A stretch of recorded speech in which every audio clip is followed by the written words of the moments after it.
যাই, বাড়ি ফিরে যাই। গিন্নিকে গিয়ে বলবো খাবার রান্না করতে।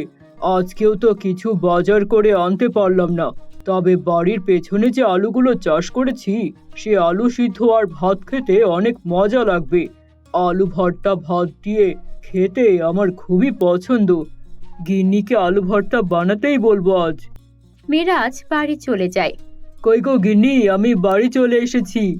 আরে এমন ভাব করছো যেন বিদেশ থেকে বাড়ি ফিরেছো। বাজার কোথায়? হাত তো একদম খালি করে বাড়ি ফিরে এসেছো। আমি তোমাকে সকালেও বলে দিয়েছিলাম যে বাজার ছাড়া বাড়ি ফিরবে না। আহা, বাড়ির বাইরেই তো এতগুলো বাজার পড়ে রয়েছে। অত বাজার থাকতে আবার বাজার করব কেন? কি বলছো?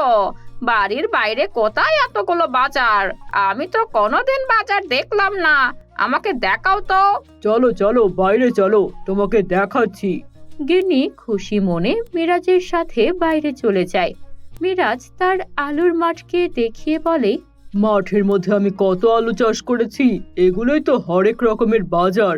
তোমার কি মাথা ঠিক আছে? আলু আবার কি করে হরেক রকমের বাজার হতে পারে? আলু তো আলুই। আহা, তুমি বুঝতে পারছো না। আলু একদিন ভর্তা করবে, একদিন ভাজি করবে, আরেকদিন দরকার হলে আলু দিয়ে তুমি সবজি করবে। আলু এক রকমের সবজি হয় নাকি? হ্যাঁ, আলু দিয়ে হাজার পদ করা যায়। বুঝেছি তোমার আধিক্যতা। এই 1 মাস ধরে আলু খাচ্ছি। আলু চাষ হয়েছে পর থেকে আলুর তরকারি, আলুর সবজি, আলুর ভর্তা আর ভালো লাগছে না। কবে একটু ভালো খাবার খাবো শুনি? আহা গিন্নি, আমি তো চেষ্টা করছি। এখন আপাতত আলুর ভর্তা করো। আলুর ভর্তা দিয়ে আজ ভাত খেতে ইচ্ছে করছে। মিরাজ এই বলে সেখান থেকে চলে যায়। গিন্নি রেগে মেগে চিন্তা করতে থাকে, আর ভালো লাগছে না। আমার এই আলু তরকারি খেয়ে আর ভালো লাগছে না। আমাকে অন্য কোনো একটা পদ্ধতি বের করতেই হবে। দেখি আশেপাশের লোকেরা প্রতিদিন কি ধরনের খাবার খায়, তাদের বাড়িতে এই খাবার খাওয়া শুরু করতে হবে। মিরাজ খাওয়া দাওয়া শেষ করে রাত শেষে ঘুমিয়ে পড়ে। আর গিন্নিও তার পাশেই শুয়ে থাকে। হঠাৎ গিন্নির ঘুম ভেঙে যায়। না, আমার ভাতকে একদমই পেট ভরেনি। দেখি পাশের ভাবি কি রান্না করেছে, তার বাড়িতে গিয়েই বরং খাবার খেয়ে আসি। এরপর মিরাজের গিন্নি পাশের বাড়িতে চলে যায়। তাদের রান্নাঘরে চুপি চুপি খাবার খেতে শুরু করে। বাহ, এখানে তো খুব সুন্দর মাছের ঝোল করেছে, আবার পায়েসও রান্না করেছে। পেট ভরে খাবার খাবো। কতদিন পর এত খাবার পেলাম। গিন্নি বসে বসে খাবার খেতে শুরু করে। খাবার খাওয়া শেষ করে সে পায়েস খাবে এমন সময় তার হাত থেকে একটা চামচ পড়ে যায় এবং জোরে শব্দ হয়। এ কি করলাম? এখন নিশ্চয়ই লোকজন উঠে যাবে। আমি বরং এই পায়েসের বাটিটা নিয়েই বাড়ি চলে যাই। বাড়িতে গিয়ে শান্তিতে পায়েস খাবো। মিরাজের গিন্নি যেই বাড়িতে চুরি করেছিল সেই বাড়ির লোকের ঘুম ভেঙে যায়।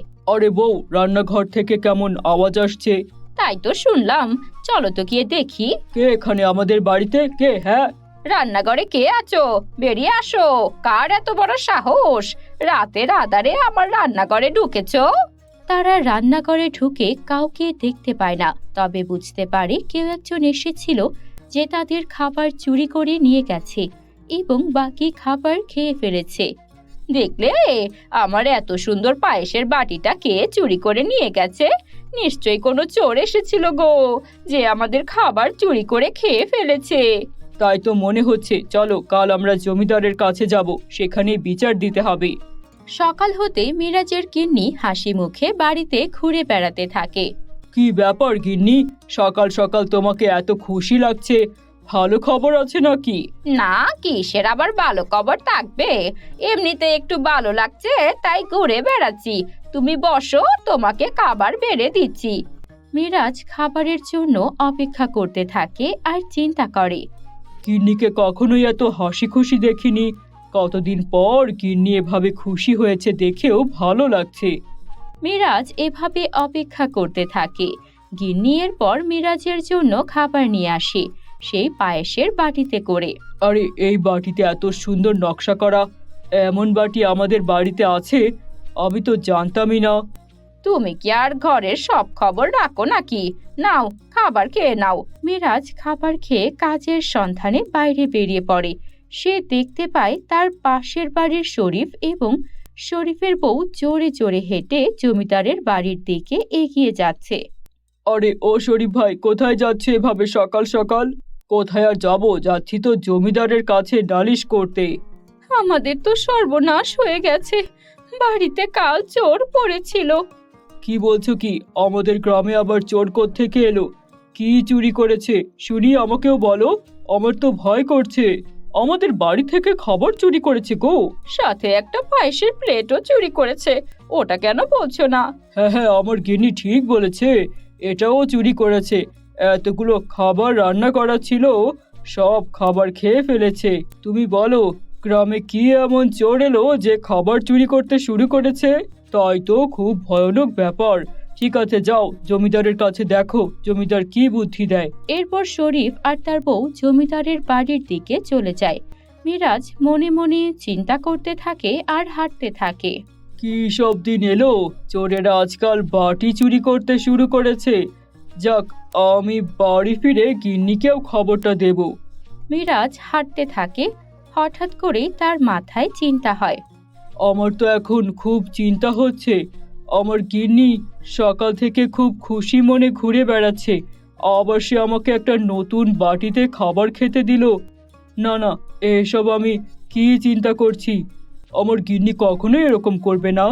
মিরাজ তার চিন্তা ভাবনা দূরে সরিয়ে দিয়ে আবারও কাজের উদ্দেশ্যে হাঁটতে শুরু করে। সে কাজে চলে যায়, সারাদিন শেষ করে বাড়ি ফিরে আসে। প্রতিদিনের মতোই আবারও সেই আলু সিদ্ধ করা ভাত খেয়ে তারা ঘুমোতে চলে যায়। রাতে আবারও মিরাজের গিন্নির ঘুম ভেঙে যায়। এতদিন পর আমি ভালো খাবার খেয়েছি কাল রাতে, এখন তো আমার আর তর সইছে না। দেখি আজ আমি অন্য এক বাড়িতে যাব।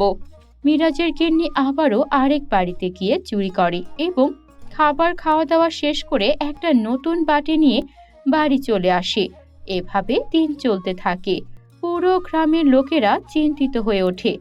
কে তাদের বাড়ি থেকে খাবার চুরি করছিল কেউ বুঝতেই পারছিল না। একদিন গিন্নি শোনো, আমাকে রোজ রোজ নতুন বাটিতে তুমি খাবার দিচ্ছ, এই বাটিগুলো কোত্থেকে পাচ্ছ তুমি? আমাকে বলো তো। আরে তুমি আম খাবে, খাও। আমের আটি কেন গুনতে যাচ্ছ? আর শোনো, তুমি আমার এই বাটি কোথা থেকে আসছে না আসছে এসব নিয়ে প্রশ্ন করো না তো। আমি আমার বাপের বাড়ি থেকে অনেক সুন্দর সুন্দর বাটি এনেছিলাম, যেগুলো দিয়ে তোমরা কখনো খাওইনি। এখন খাওয়াচ্ছি, আমার মনে হয়েছে তাই। মিরাজ এবার তার গিন্নিকে সন্দেহ করে। মিরাজ বাড়ি থেকে বেরিয়ে চিন্তা করতে থাকে। গিন্নির ওপর আমার নজর রাখতেই হবে। এরপর রাত হলে মিরাজ না ঘুমিয়ে ঘুমানোর ভান করে। প্রতিদিনের মতোই মিরাজের গিন্নি রাতের আধারে ঘুম ভেঙে যায় আর সে অন্যের বাড়িতে খাবার চুরি করার জন্য চলতে থাকে। মিরাজও তার পিছু নেয় এবং সে সবকিছু নিজের চোখে দেখতে পায়। এইসব আমি কি দেখছি? আমার গিন্নি তাহলে এই গ্রামের চোর, এতদিন ধরে চুরি করে বেড়াচ্ছে। না না, আমার গিন্নিকে বোঝাতেই হবে। কিন্তু আমি কি করে বোঝাবো? আমারই তো দোষ। আমি যদি ঠিক মতো খাবার খাওয়াতে পারতাম আমার গিন্নিকে, তাহলে তো আর সেদিন দেখতে হতো না। মিরাজ মন খারাপ করে বাড়ি চলে যায় এবং সারা রাত না ঘুমিয়ে চিন্তা করতে থাকে। পরের দিন সকালে, শোনো গিন্নি, আজ আমি শহরে যাচ্ছি কাজ করতে। কেন? তুমি শহরে কেন যাবে? তুমি তো বলেছিলে গ্রাম ছাড়া কোথাও তোমার মন টেকে না। শহরে একটা ভালো কাজ খুঁজেই পাবো আমি, সেটা জানি। এখন গেলাম, শহরে অনেক কাজ আছে। মিরাজ এরপর শহরে চলে যায় এবং সারাদিন কাজ করে সন্ধে হতেই অনেক বাজার করে বাড়ি ফিরে আসে। গিন্নি অবাক হয়ে যায়। এসব আমি কি দেখছি গো? এত বাজার তুমি কি করে করে আনলে? তোমার কাছে এত টাকা কি করে বা এলো? বলেছিলাম না শহরে গেলে কাজের ব্যবস্থা হবে। হয়ে গেছে, একটা ভালো কাজ পেয়েছি। এবার তুমিও খাও, আমাকেও খেতে দাও। গিন্নি খুশি মনে বাজার নিয়ে সেখান থেকে চলে যায়। মিরাজ মনে মনে চিন্তা করে, আর যাই হোক, আমার গিন্নিকে খাবার চোর হিসেবে কেউ ধরুক, এটা আমি চাই না। এখন থেকে যত কষ্টই হোক আমি ভালো করে বাজার সদাই করব। তাহলে আর আমার গিন্নিকে কোথাও গিয়ে চুরি করতে হবে না খাবারের জন্য। এরপর মিরাজ তার গিন্নির জন্য কষ্ট করে প্রতিদিন ভালো ভালো বাজার আনতে থাকে। আর গিন্নিও রাতের বেলা ঘুম থেকে উঠে অন্যের বাড়িতে খাবার চুরি করতে যায় না।